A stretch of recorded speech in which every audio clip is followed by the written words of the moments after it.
রহমানুর রহিম। আমি শহীদুদ্দিন চৌধুরী আনি লক্ষ্মীপুরের নির্বাচনী কাজে ব্যস্ত রয়েছে। এর মধ্যে আমি শুনতে পেলাম যে আমার নির্বাচনী কাজে ব্যস্ত যে গাড়ি, সে গাড়ি চেক করেছেন।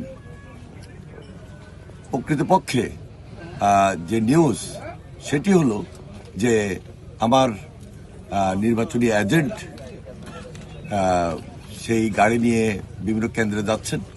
সেখানে আমার যে ব্যয় তার মধ্যে 15 লক্ষ টাকা কেন্দ্র ওয়াইজ দেওয়ার জন্য যে আমার নিয়োজিত দায়িত্বে ছিলেন কর্তৃপক্ষ সেটা চেক করেছেন এবং কোর্ট থেকে ইতিমধ্যে সেটা রিলিজও করেছেন যে না, হ্যাঁ, এটা সত্যিই যে এটা কেন্দ্র ফি বাবদ ব্যবহার হচ্ছে। সুতরাং কোনো ধরনের বিভ্রান্ত হওয়ার কিছু নাই।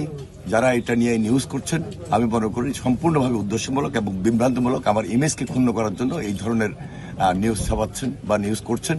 আমি এর তীব্র প্রতিবাদ জানাই।